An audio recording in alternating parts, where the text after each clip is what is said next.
Abra su Biblia conmigo. Primera de Crónicas, capítulo 13, versículo 14. Yo me traje la Reina Valera para que esté bien entendidito ahí. Y vamos a hablar de este tema. Le digo, ¿qué dice el tema? ¿Cómo se llama el título de esta mañana?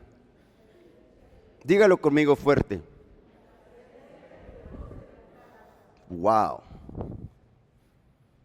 Y luego corre y avienta ese canto.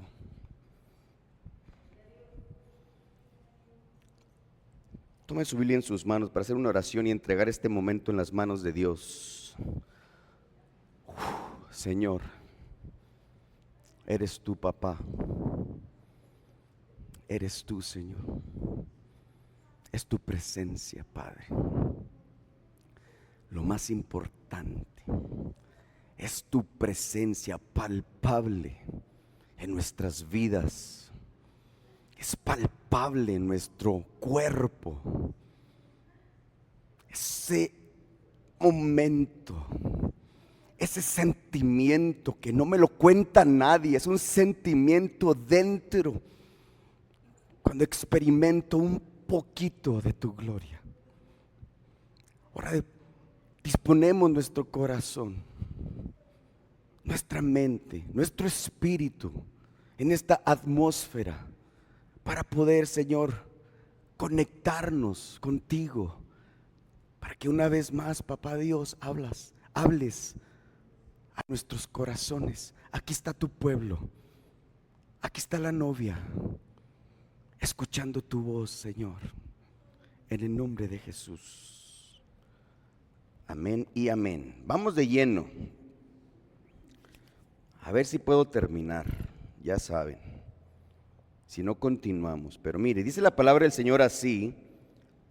Dice, versículo 14 del capítulo 13 de las Crónicas. Y el arca de Dios estuvo con la familia de Obed-edom en su casa 3 meses. Diga conmigo, 3 meses. ¿Cuánto estuvo? Y diga conmigo esto. Y bendijo Jehová la casa de Obed-edom. ¿Y qué dice? Perdón. Y todo lo que tenía.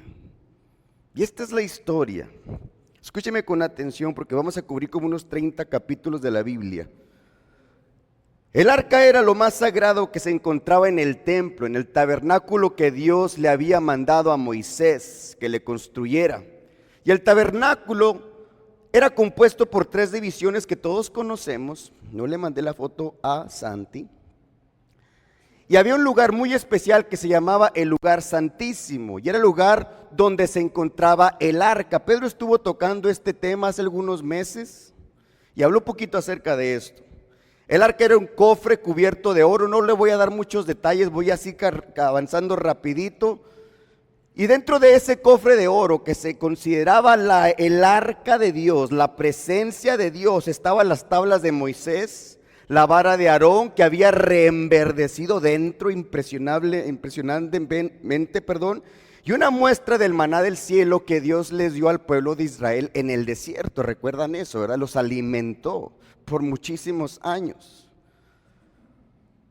Y eso ellos lo recibieron ahí. Todo esto estaba ahí en el cofre, en este cofre que era conocido como el arca de Dios. Y era considerado como la presencia de Dios. ¿Cómo? ¿Por qué? Pues si Dios está en todas partes, no sé. Así lo establece la Biblia. Todos conocemos que Dios está en todas partes y conocemos todo esto, pero para ellos, para el pueblo de Israel, en ese momento el arca era lo más importante que ellos tenían como posesión, para que fuera evidente visualmente, como empezaban a conocer la grandeza de Dios, para que fuera evidente que eso, vamos a llamarle artefacto, ese cofre era la presencia de Dios sagrada. ¿Sí entendemos eso?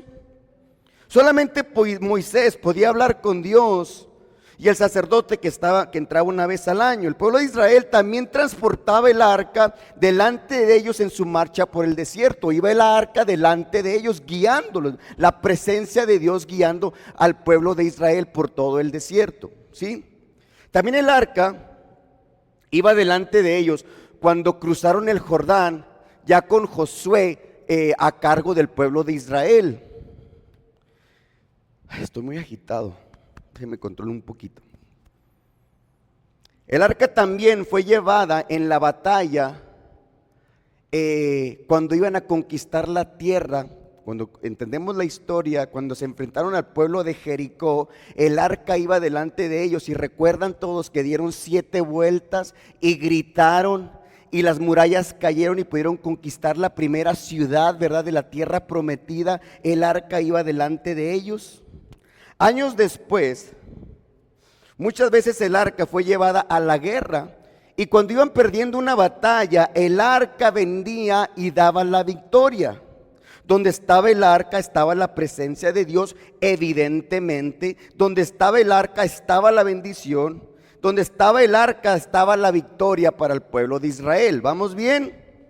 Siguiendo con la historia, ¿qué pasó con el arca después? Vamos a adelantarnos unos 400 años aproximadamente. Más tarde llegamos a la etapa donde se encuentra el profeta Elí, sacerdote de Israel. Y vaya conmigo, por favor, acompañe, vamos a estar leyendo algunos capítulos, vamos a estar interactuando entre Primera de Samuel y las Crónicas. Vaya a Primera de Samuel, capítulo 4, por favor. En este momento el pueblo de Israel, esto pasa después de los jueces, conocemos todas esas historias, estaba completamente corrompido. El pueblo de Israel, ¿qué dije? Estaba completamente corrompido. No se le daba la seriedad a lo que era. Y conocemos toda esta historia. En este momento, como les dije, estaba el profeta Elí, sacerdote de Israel. Y ahí hay una historia tremenda de los hijos de Elí, de Ofni y Finés. Tremenda, tremenda. Estos, dice la palabra del Señor ahí, que estos hombres no conocían a Jehová.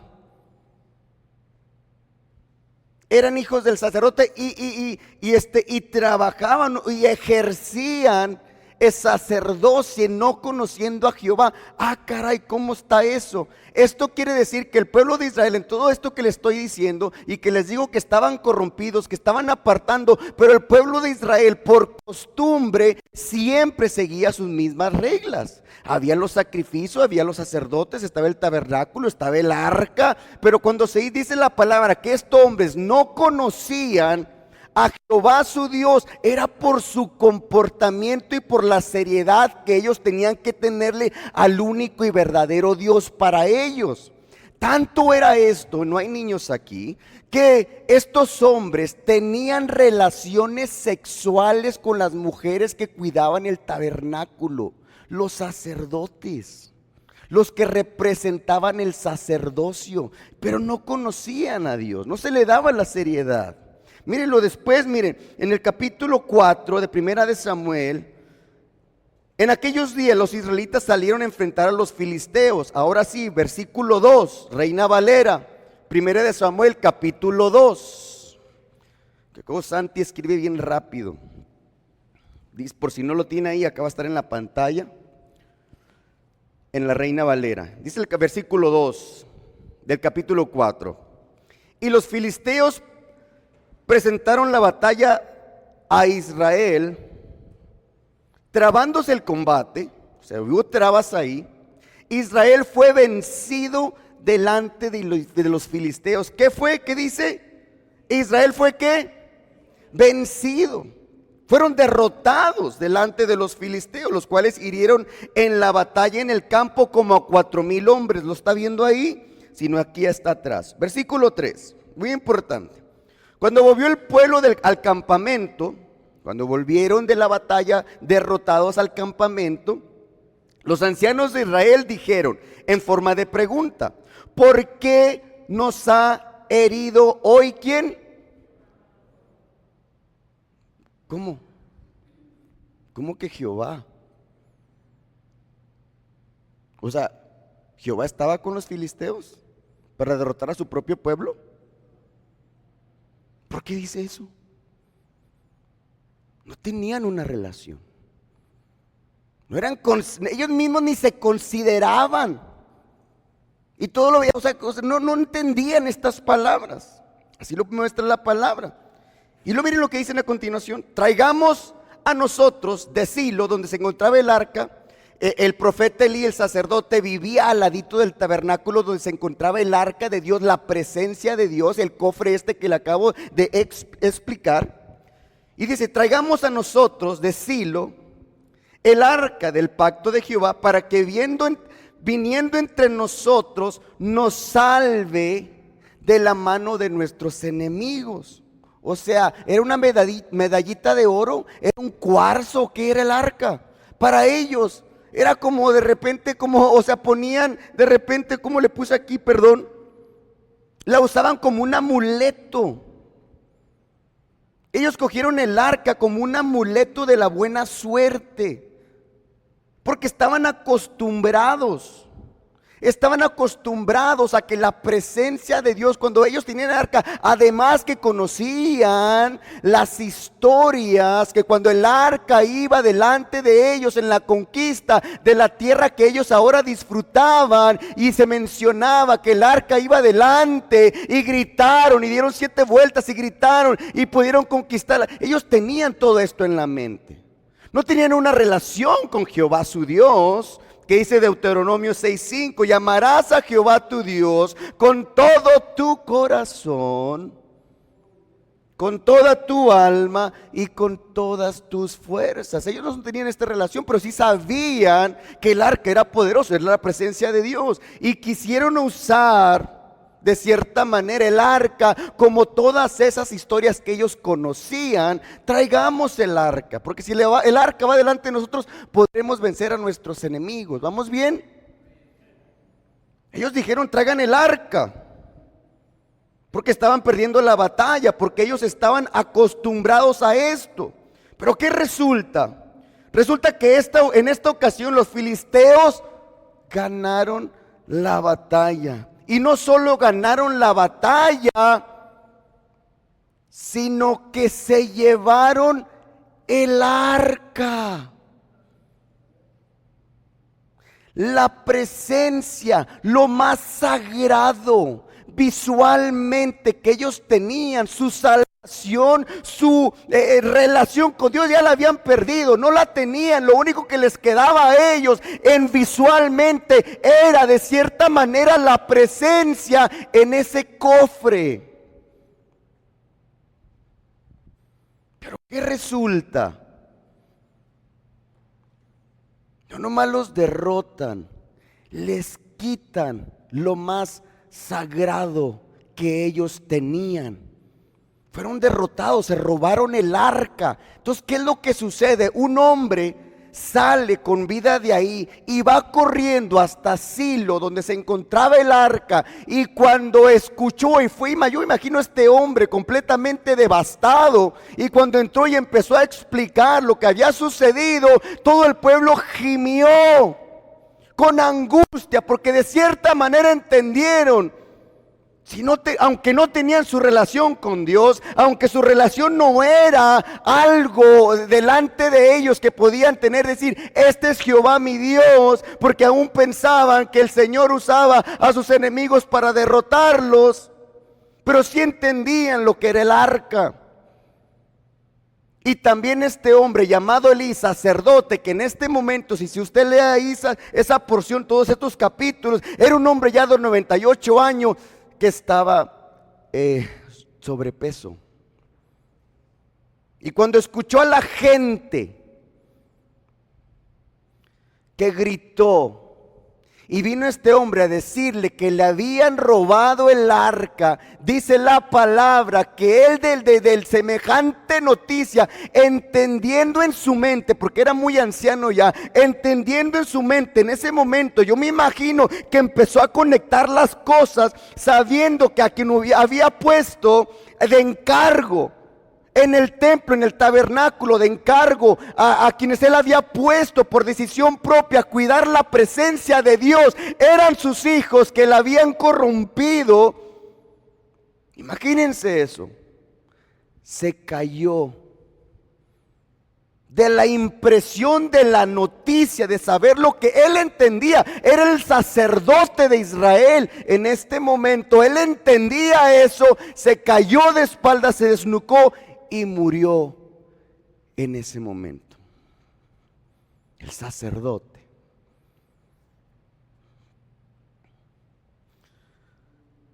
Un llamado, escúcheme muy bien, no se traspasa. El llamado es de Dios, olvídese.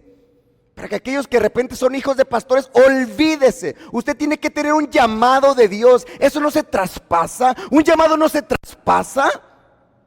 Claro que no. Por si usted no sabía esto, se lo voy a compartir el día de hoy. Cuando Dios me llama a mí, porque un llamado no es enfrente de la gente. Un llamado no se presenta a ver si a ellos les gusta, no. Un llamado es un llamado de Dios con la persona a quien Él está llamando. Y cuando Dios me llama a mí, me dice, ahora el legado de la novia del Cordero no va a ser Vázquez. Ahora el legado es Guerrero. Ahora el legado le pertenece a tus hijos. En este momento a Samuel y a Lucas. Un legado no se traspasa, es un llamado de Dios. Ese legado que ahora era Vázquez, ahora son tus hijos. Los responsables eres tú. A lo mejor nunca lo había escuchado, pero ese fue mi llamado con Dios. Mi llamado, Horacio Guerrero, pastor principal de esta iglesia. Con todo lo que eso conlleva, con toda la responsabilidad de todo esto que sucede aquí. Aquí tenemos evidente esto, el llamado no se traspasa. ¿Qué estaban haciendo estos hijos? Teniendo relaciones sexuales en la casa de Dios, afuera de la casa de Dios. ¿Y qué pasó? Dice la palabra que le dijo, ninguno de tus hijos, ninguno de tu descendencia va a ser puesto ahí para dirigir al pueblo. Ninguno, se murieron todos.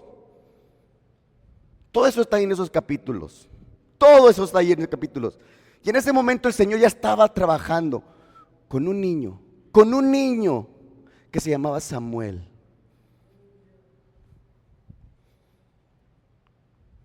El pastorado no se hereda, es un llamado de Dios con la persona. Allá de la persona que no acepte el llamado, allá de la persona, nadie va a dar cuentas más que yo en este momento. Y cuando Dios quiera, así me quita. Así me quita. De un día para otro, me quita. Por negligencia, por no ser congruente, o simplemente porque el Señor ya dice, ya hiciste todo. Ven conmigo. Vente, entra en la presencia de Dios. Nuestro hermano José Luis Vázquez y nuestra pastora Rosy Vázquez, vente, ya. Hiciste suficiente. Y suficiente. Ahora le toca a otro.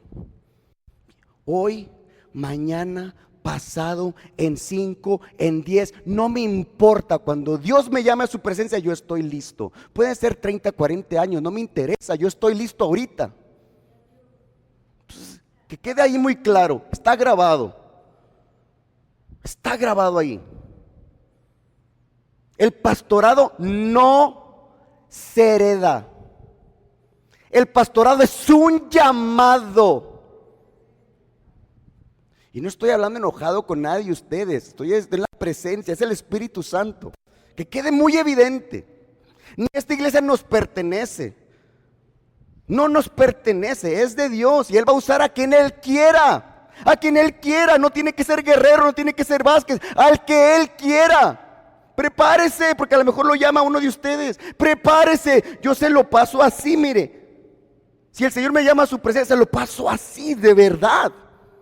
Si usted supiera lo que es la responsabilidad, lo que no se ve aquí, lo que no se ve aquí, lo que sucede acá, lo que sucede aquí, con cada uno de ustedes. Cada uno de ustedes está en mi mente. Una cosa le voy a decir delante de Dios, siempre estoy orando por ustedes. Siempre estoy orando por ustedes. El pastor no me habla, no le tengo que llamar, yo estoy orando por ustedes. Es más importante la oración, presentarlos delante de Dios aquí del corazón, que una llamada, que una visita. Olvídese de eso. Dios no me llamó para andar visitando, está haciendo llamadas. Dios me llamó para prepararme y hablarle la palabra de Dios y a orar por usted y prepararme espiritualmente para lo que le ofrezco yo cada día. ¿Ok? Aleluya. El llamado no se hereda. No se hereda, que quede clarito, no se hereda. Si no, pregúntele a Ofni y a Finés. Cuando sucedió esa noticia, regresando ahí, cuando se dio esa noticia, una de las nueras de estos muchachos estaba encinta, no era su turno, y empezó a tener sus, ¿cómo se dicen? Contracciones. Y fue y dio a luz a un niño, y ese día le pusieron Icabod, que traducido es sin gloria. Así le pusieron por el día tan terrible, Icabod, sin gloria. En otras palabras, un pueblo sin gloria. Ya había Corey viendo ahí voy. Por eso necesito allá, mira, ya voy a poner un cronómetro que vaya avanzando para no pasarme de tiempo. Entonces, todo el pueblo comenzó a gritar, esta persona falleció, porque el arca de Dios no había sido diseñada para estar con el pueblo enemigo, sino por estar con el pueblo de Dios. Los filisteos la pusieron el arca en uno de sus templos, y conoce la historia, y el templo, lo pusieron en un templo, la presencia de Dios en medio de un templo lleno de dioses falsos, de imágenes. Al otro día, cuando se levantaron, abrieron la puerta del templo y encontraron a todos sus dioses quebrados y caídos. Y entraron en pánico, entraron en medio, se lo estoy resumiendo así rapidito. Y comenzaron a mover el arca de ciudad en ciudad, y siempre que movían el arca a una ciudad, se llenaban de tumores y de enfermedad, y había mucha mortandad, porque la presencia de Dios no estaba diseñada para estar con el pueblo enemigo. Comenzaron a mover el arca, y cuando se dieron cuenta, nosotros no podemos tener esto aquí, le empezaron a llamar a Jehová Dios, empezaron a llamarle. Lea la historia ahí, todos estos capítulos, del capítulo 1 en adelante, de Primera de Samuel, y le decían Jehová soy Dios, el Dios de los israelitas, y le empezaron a conocer ellos, y dijeron tenemos que devolver eso. Y la pusieron en una carreta con unas vacas, y Pedro contó la historia, y la carretita iba directamente avanzando, y cuando llegó al el lugar donde se encontraban los israelitas, cuando la vieron llegar, ¿qué creen que hicieron estos hombres? Abrieron el cofre y vieron dentro del arca. En ese día murieron 50,070 hombres, así lo registran, no sé por qué. Ellos conocían que eso no se podía tocar. En ese día murieron más de 50,000 hombres, porque destaparon el arca por morbo, no sé por qué, conociendo lo que era eso. Mire, Primera de Samuel 7, 1 y 2, dice la Biblia lo que hicieron. Esto fue lo que hicieron siguiente.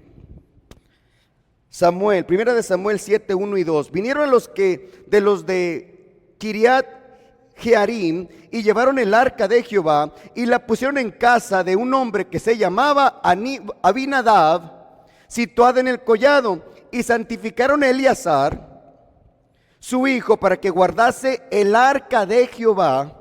Desde el día que llegó el arca de Kiriat Jearim, desde el día que la devolvieron y la pusieron ahí, pasaron ¿qué?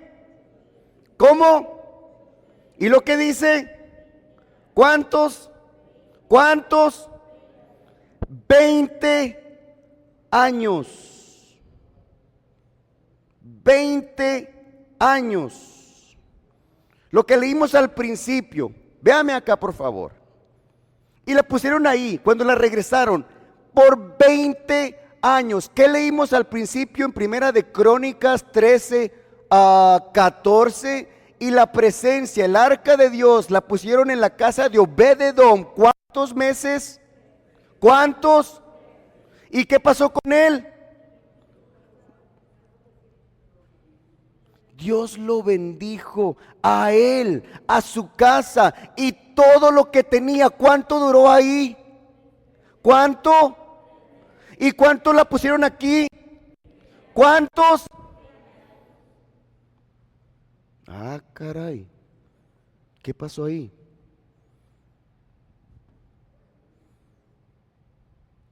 Esto es ahora, capítulo de 1 Samuel, en 8 en adelante. El pueblo de Israel pidió rey, conocemos la historia. En ese tiempo, cuando el rey Saúl fue escogido como el primer rey de Israel, tampoco se interesó por el arca, por la presencia de Dios. Tampoco le dio su lugar. Y esto me lleva a mi número 1 de esta enseñanza. Número 1, Santi, número 1. ¿Qué dice? La presencia de Dios. ¿Cuánto duró en la casa de Abinadab? ¿La valoraron? Valoraron el arca, el pueblo de Israel que fue regresada. Valoraron el arca. ¿Cuánto duró? ¿Cuánto duró ahí? 20 años. La presencia de Dios es menospreciada. Hoy en día muchas veces la presencia de Dios, hablando generalmente, no pensando en nadie, te la roba el enemigo. La presencia. Somos cristianos. Porque al momento de usted decir la palabra cristianos, a cualquier persona que entiende un poquito, nos lleva a Cristo, a su sacrificio, a que fuimos perdonados por su sacrificio, por su gracia, por su misericordia, como hombres. ¿Cómo que eran pecadores y ahora es cristiano y el Señor que lo usa y que esto y que habla de la palabra y que habla de Dios? Sí, porque Dios nos transforma, nos limpia. Lo más precioso, maravilloso, importante que tenemos en nuestra vida como cristianos es la presencia de Dios. La presencia de Dios no se menosprecia. Pero ¿qué pasa? Llega el enemigo. ¿Qué leímos? Perdieron. ¿Qué hizo el enemigo con el pueblo de Israel cuando no la menospreciaron? ¿Qué hizo? ¿Los filisteos qué hicieron? Viene el enemigo con los pasatiempos de la vida, con el overtime,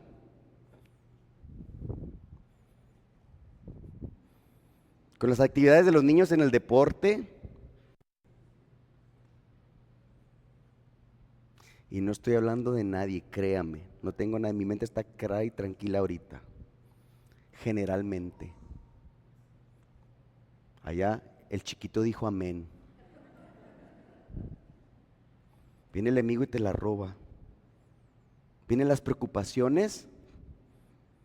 En lugar de decir en tu nombre. Hay células cancerosas en tu nombre. Tienes un tendón que no tiene curación en tu nombre. Recibes una mala noticia de tus hijos en tu nombre, porque son promesa de Dios, porque un día te dije, yo y mi casa te serviremos en tu nombre. En tu nombre. Con convicción. No dejes que el enemigo, por la preocupación, por las cosas, por los pasatiempos, por el trabajo, por los quehaceres diarios. No fui, ¿por qué? Porque fui a lavar el carro. Porque tenía que cortar la yarda. Y son excusas que he escuchado. Ahí le va una. que va a doler, porque vino mi familiar no sé de dónde. Tráigaselo, pues si está orando por él, para que el Señor lo salve, pues tráigalo a la iglesia. A lo mejor esa es la única oportunidad que van a tener. Hoy en día muchas veces la presencia de Dios se queda en la iglesia.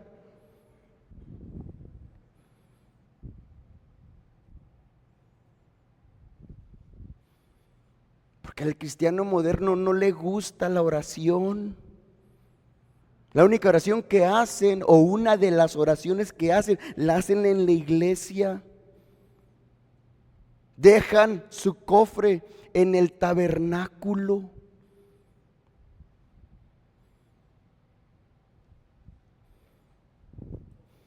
Díganme ustedes que son conocedores de la palabra, ¿cómo es que conocemos a Jesús? ¿Dónde está eso? La tiene ahí en sus manos. ¿Cómo conocemos? ¿Cómo aprendemos? ¿Cómo le entregamos nuestra vida? ¿De dónde nació eso? ¿Quién se lo contó? Nosotros somos mexicanos americanos. Eso viene del pueblo de Israel. ¿Cómo conocemos esto? Levante su Biblia. Aleluya, aquí está. Aquí está la presencia, de aquí la recibimos. Es escrita con el dedo de Dios, pero ¿qué pasa? El creyente no la lee. Lámpara es a mis pies, ¿qué? ¿Y lumbrera qué? Josué 1:8, aquí lo tengo. Nunca se aparte de tu boca este libro de la ley, sino que de día y de noche, ¿qué dice? Meditarás en él para que hagas y qué, y guardes conforme qué, a lo que qué, a lo que dígame, a lo que está en él escrito, y así harás qué, perdón, prosperar qué. ¿Cuál camino? ¿El mío o el suyo? ¿Cuál? El mío, el suyo. ¿Y todo qué? ¿Y todo qué? Hice algo con mis hijos, yo los voy a empoderar. Eso ya no, yo los voy a empoderar con la palabra. Y lo estamos haciendo en el, pregúntele a Cori, en el día, estamos aprendiendo 10 versículos muy importantes para mí. En el día, dime los versículos, y ahí está, en la mañana, en la noche, en el día, en todo esto. Ahorita nomás lo repiten, sí, pero algún día. Lámpara es a mis pies tu palabra. Dios es amor, todo lo puedo en Cristo que me fortalece. Jehová es mi pastor, nada me faltará. Otro muy importante, ninguna arma forjada contra mí. Andamos por fe y no por vista. Y amarás a Jehová tu Dios, en Marcos, con todo tu corazón, con toda tu alma, con toda tu mente y con todas tus fuerzas. Y luego nada es imposible para Dios. No necesito a la mañana, no necesito todos los días, en cuanto me acuerdo se los digo, díganme los textos, díganme los textos, díganme los textos. Y después vamos a continuar. Esa no es responsabilidad del pastor, mandarle un versículo de la semana. No es responsabilidad del pastor decirle que lea la Biblia. Si usted la quiere, léala. Si no la quiere leer, no la lea. Pero sí le voy a decir, lea la Biblia. Lea la Biblia. Porque muchas veces la presencia de Dios se queda en la iglesia. La presencia de Dios no se valora, no se retiene, no se cuida. Escúcheme muy bien. Yo no estoy pensando en nadie. Este no es el año. Si usted hace todo esto, diga gloria a Dios. ¿Qué dije? A ver, gloria a Dios, dígalo conmigo, gloria a Dios, porque yo hago todo eso, Señor. Y si no, yo le animo, me voy a quitar, mire, todo esto, si las cejas se me hacen así, pero no estoy enojado, así hablo. Cori me dice todo así, no, es que tus cejas, así soy, discúlpeme. Mire, lea la Biblia, ore, busque a Dios. ¿Sí ve cómo cambia mi expresión?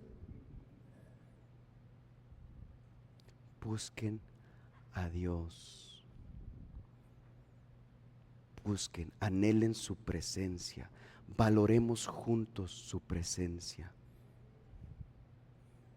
Ayer vine a abrir el gate porque teníamos que cerrar la iglesia. A lo mejor pensaron que estaba enojado. No estaba enojado, por si así es mi cara. Me encanta a mí en las noches meterme a mi oficina cuando estoy preparando todo esto y conectarme con Dios. Y estaba batallando mucho, todo el día batallé, todo el día batallé. Limpiando aquí solo batallé.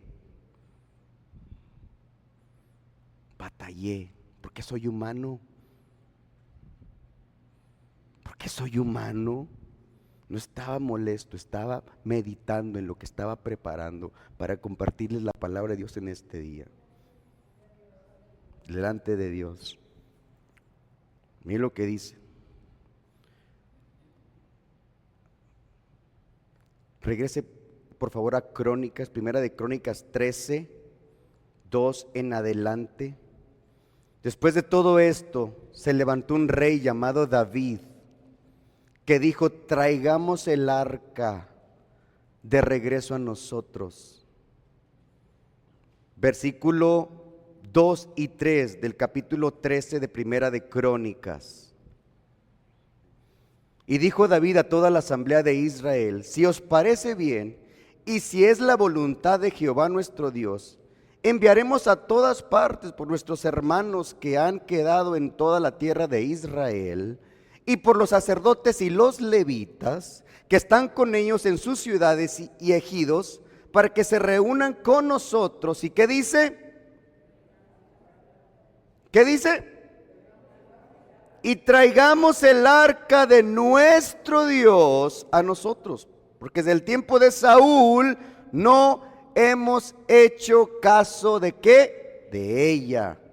Hacía 20 años que el arca estaba siendo ignorada, menospreciada en la casa de Abinadab, arrumbada como un objeto cualquiera, ahí polveada en un rincón. Si se polvean las cosas en 3 días, imagínense 20 años ahí. Número 2, la presencia de Dios. Número 2, Santi, la presencia de Dios irrespetada. Porque sí, desde el principio tuvo un buen sentimiento, pero mire lo que dice el versículo 9. Pero cuando llegaron a la era de Kidón, Usa extendió su mano al arca para sostenerla, porque los bueyes se tropezaron. Y el furor de Jehová se encendió en contra de ¿quién? Usa. ¿Por qué? Solamente por tocarla. Cualquiera igualado, irrespetuoso. Porque Saúl ya entendía todo eso. Y lo hirió porque había extendido su mano al arca y murió ahí delante de Dios. En la otra ocasión, cuando la abrieron, murieron 50,000. En este momento, como ya de entrada había una buena intención, solamente murió un hombre. Pero aún así el Señor les dijo en ese día: hey, la presencia de Dios tiene que ser respetada. Hay una buena intención, pero tiene que ser respetada. Y muere Usa ahí solamente por tocarla. Evidentemente de entrada pues hizo algo bueno, porque se iba a caer y solamente quiso sostenerla, pero aún así Dios lo mató, así, y lo hirió porque había extendido su mano al arca y murió ahí delante de Dios. Y David tuvo pesar. Caray, espérense, porque Jehová había quebrantado a Usa, por lo que llamó a aquel lugar Pérez Usa hasta el día de hoy. Y David temió a Dios aquel día y dijo: ¿cómo he de traer a mi casa el arca de Dios? ¿Dónde le iba a poner? No dice la Biblia. Él la quería traer, la intención era buena, Pero dijo, caray, espérate tantito. Y esto me lleva a pensar, pues sí, eres cristiano, sí sabes la palabra, sí oras, pero es ser un cristiano, hay un cristiano de dos caras. ¿De qué dije? ¿Habrá de esos en el mundo? ¿Sabe qué? Esto sí me da coraje. Esto sí me da coraje. En el interior, cuando nos dicen, usted dice en el trabajo, en un lugar, soy cristiano. Pues sí, pero yo conozco un cristiano que toma, se emborracha de esto, bla, bla, bla, bla. Y uno tiene que andar explicando eso. No, pues es que no todos somos así. Esa es la imagen de los cristianos de dos caras que nos dejan. Me cae muy mal tener que andar explicando, pues nosotros no somos así, nosotros no somos reverentes, nosotros amamos la presencia de Dios, nosotros, sí, pero yo aquel, sí, pero aquel, pero aquella iglesia, pero que a mí no me interesa lo que hace otra iglesia, me interesa lo que hacemos nosotros. ¿Qué debe decir? Pues allá él, yo me enfoco en mí. No, pero yo no sé, pregúntame por mí. Pero es que, no, pregúntame a mí, ¿cómo ves a mí? Reverente, ¿cómo ves? Oras, por eso vengo contigo. Y cuando tengo necesidad vengo contigo. Y aquí vive la doble vida, el que pisotea el cristianismo. Número 3, la presencia de Dios. Escúcheme esto, es muy importante. Total. La presencia de Dios es la máxima responsabilidad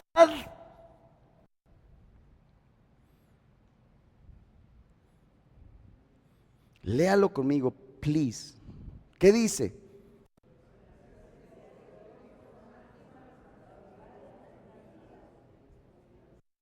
¿Por qué?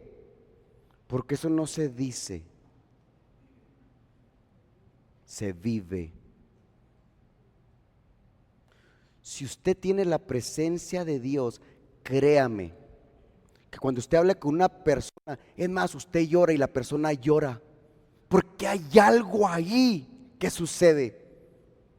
Ayer platicaba con una pareja, inicialmente con una persona, y créame, que yo sentía la presencia de Dios ahí, en una simple conversación, pero siempre que hablamos de Dios, con esa convicción, con esa entrega, con eso que sentimos, eso no se habla, se siente.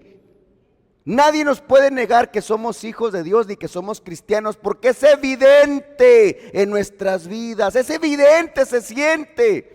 ¿Por qué lloramos? ¿Por qué levantamos nuestras manos? ¿Por qué cantamos con todo el corazón? Santo, santo, santo. ¿Por qué? Porque sentimos nuestra salvación. La presencia de Dios es la máxima responsabilidad en nuestras vidas, personalmente hablando.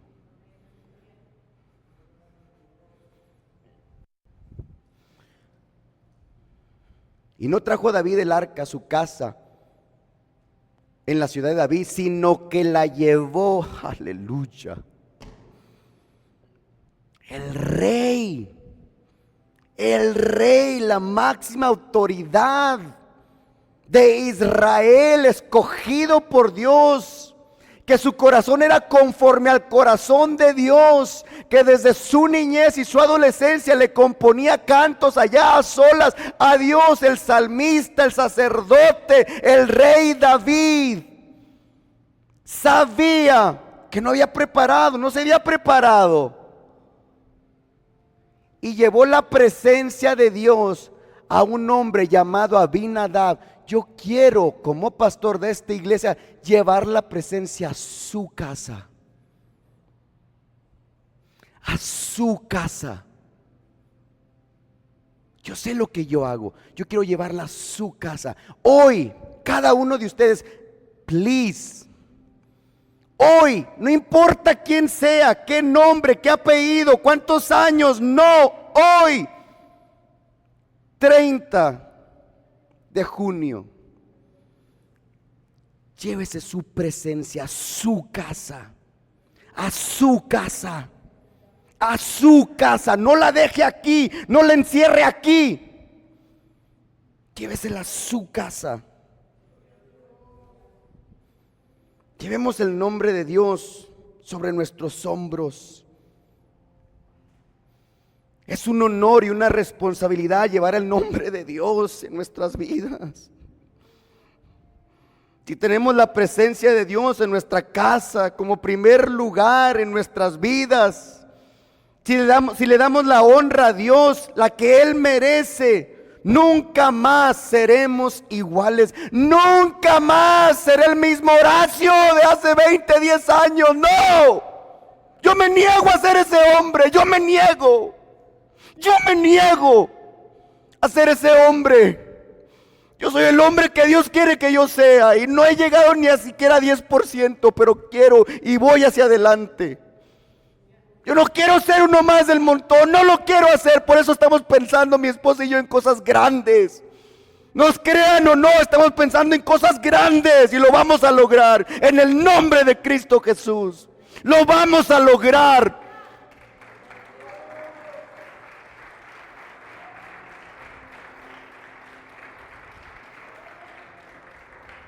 Y Dios no nos dejará quedar avergonzados. No.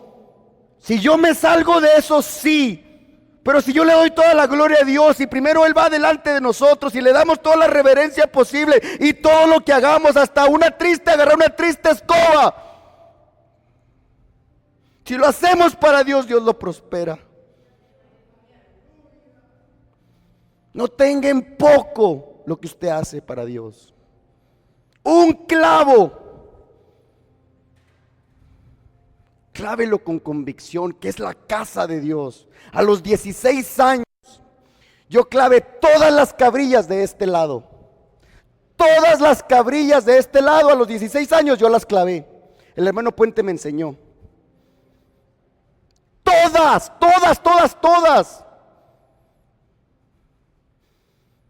Y no importa lo que haya pasado después, ahora estoy aquí.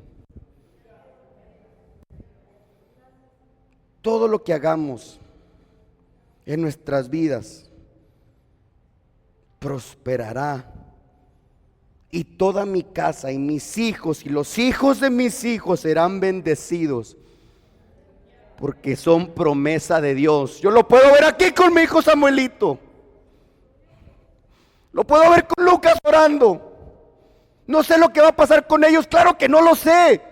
Pero sí vamos a hacer mi esposa y yo todo lo que esté en mis manos para que no se aparten de la presencia de Dios ni el camino.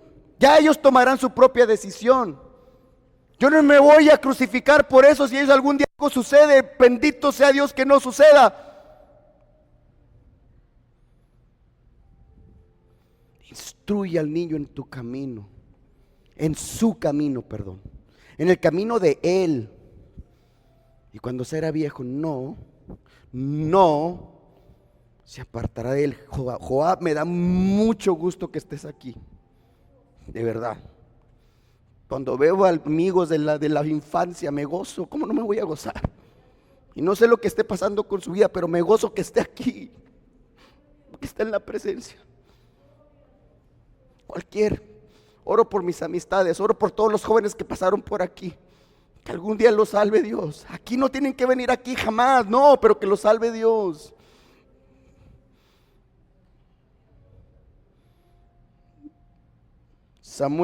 Segunda de Samuel, capítulo 6, 12. Yo voy a ir terminando. Fue dado aviso al rey David. Segunda de Samuel 6, 12, muy importante. Fue dado aviso al rey David diciendo: Jehová, vino alguien a decirle al rey David lo que estaba sucediendo en la casa de Obed-edom. Y fue dado aviso al rey David diciendo: Jehová ha bendecido la casa de Obed-edom y todo lo que tiene a causa del arca de Dios. Imagínense escuchando esas palabras el rey de Israel. Entonces David fue y llevó con alegría el arca de Dios de casa de Obed-edom a la ciudad de David. Versículos anteriores dice, yo honro a los que le honran. Por último, número 4, valora la presencia de Dios en tu casa. Primera de Crónicas, rapidito, 15, 12 en adelante. Primera de Crónicas 15, 12 en adelante. Y dijo, vosotros que sois los principales padres de las familias de los levitas, santificaos. Dios había escogido desde el principio personas que sirvieran en el templo. No Ofni y Finés, hombres corrompidos, no, a levitas. Aún así, para asegurarme, dijo David, santificados vosotros y vuestros hermanos. Usted quiere servir en la iglesia, santifíquese usted y santifique a todos los de su casa, aunque solamente usted sirva.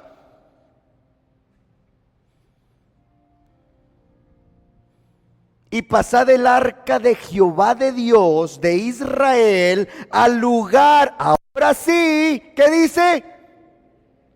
Perdón, que le he preparado. Pues por haberlo hecho así vosotros la primera vez, por no haberlo hecho así vosotros la primera vez, Jehová nuestro Dios nos quebrantó 50,070 hombres, por cuanto no le buscamos según su ordenanza. Así los sacerdotes y los levitas se santificaron para traer el arca de Jehová de Dios de Israel, y los hijos de los levitas trajeron el arca de Dios puesta sobre sus hombros en las barras, como lo había mandado Moisés, conforme a la palabra de Jehová. Por último, si es mucha información y es muchas cosas, quédese con esto, porque estos son los actores de esta historia impresionante. Estos son los actores, quédese con esto. Saúl y Abinadab representan a aquellos que menospreciaron la presencia de Dios en sus vidas. Saúl, el rey Saúl, el primer rey de Israel, y Abinadab, donde pusieron el arca por 20 años, representan a aquellos. Aquí no importa que usted tenga 30 años en el evangelio. Aquí no importa que usted tenga 40, 20, 10 o 1 o un día. Aquí se trata de valorar la presencia de Dios. Usa representa a aquellos irrespetuosos que no tienen ningún respeto por la presencia de Dios en sus vidas. Y David, o en este caso el actor principal, Obed-edom, y David representan a aquellos que valoraron el arca de Dios, la presencia de Dios en sus vidas y en sus hogares. Póngase de pie para hacerle la última pregunta.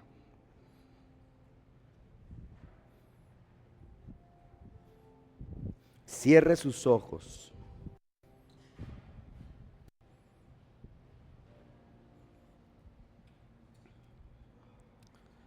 Muy importante. ¿De cuáles 3 personajes? Cierre sus ojos. Yo me la hice ayer.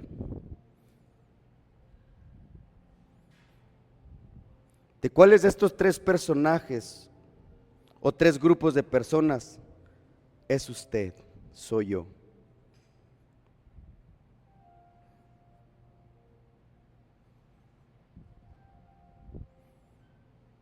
Pregunta número 1, entendiendo esta enseñanza. Tal vez queremos, pero no podemos. Segunda pregunta. ¿Cuál es usted de estos tres personajes o tres grupos de personas? Y ahora la pregunta, ¿esa es la enseñanza? ¿Eso es nuestro pasado? ¿Ese es el día antes de que usted pusiera un pie en esta iglesia? Sea quien sea. Ahora la segunda pregunta es la más importante de toda la enseñanza, la más. ¿Qué tipo de persona quiere ser usted de hoy en adelante? Eso ya no me pertenece. La predicación empieza cuando usted sale de esta puerta. La predicación comienza, mi trabajo está hecho. Mi trabajo está hecho. La búsqueda, la presencia, el discernimiento de qué es lo que voy a exponer. Trabajo cumplido. ¿Qué persona queremos ser de hoy en adelante? Cori, nos cantas, el altar está abierto. ¿Qué significa el altar? Muchas veces significa yo quiero. Es decisión propia. También se puede hacer ahí sentaditos en el asiento. No tiene que ver nada. Dios está en todas partes. Pero yo quiero que escuche este canto. Y solamente medite en lo que dicen sus palabras. Medite, por favor. Ya depende de cada quien.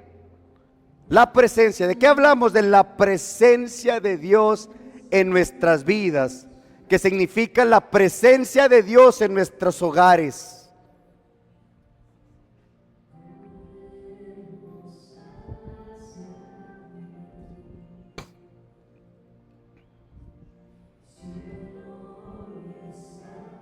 Vamos, haga de este canto su oración, su estampa, su sello de lo que usted quiere para usted.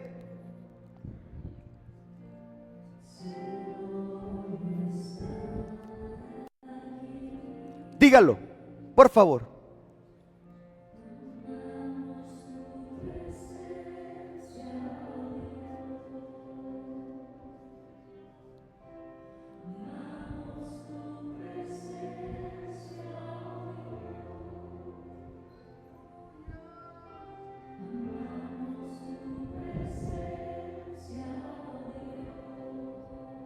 Sí, Señor.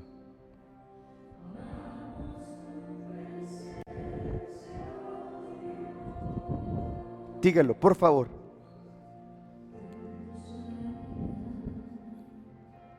Encuentro libertad en tu presencia. Escuche esta parte. Dígalo.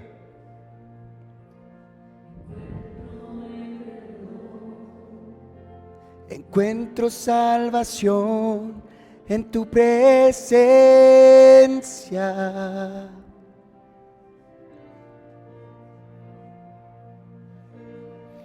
Correremos hacia ti.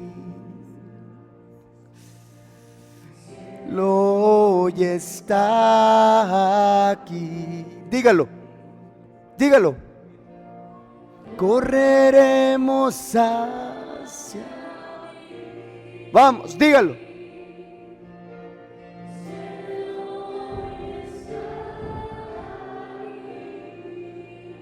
Vamos todos. Tu presencia, oh Dios.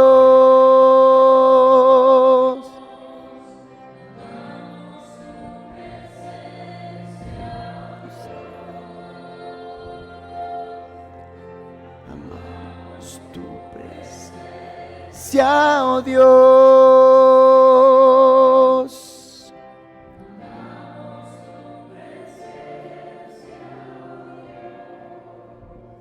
Dígalo. Aquí. Tu presencia. Dígalo.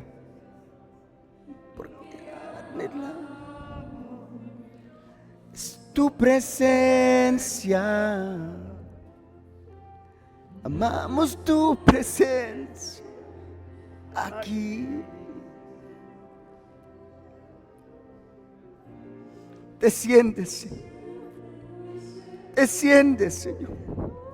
Desciende en mi vida, Padre. Te adoramos, Señor. Te adoramos, Señor. Te exaltamos, mi Dios, en este momento aquí, en lo profundo de mis pensamientos. Hoy escudriño mi corazón delante de ti. Hoy te presento mi vida entera. Hoy, en este momento, no me importa lo que pasa afuera, no me importa lo que pasa alrededor de mí. En este momento, dígale, en este momento yo te entrego mi corazón, yo te entrego lo que sucede dentro de mí. Porque te amo, Señor, porque te amo, porque te he conocido, porque tengo el privilegio, Señor, de conocer tu nombre. Abrázame con tu presencia, que sea palpable, Señor, en mi cuerpo, en mi vida. Dígalo, dígalo.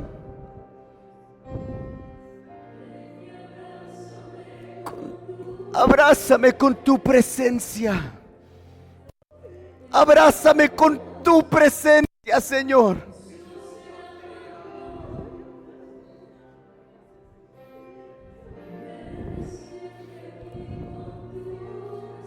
Dígalo, dígalo, por favor.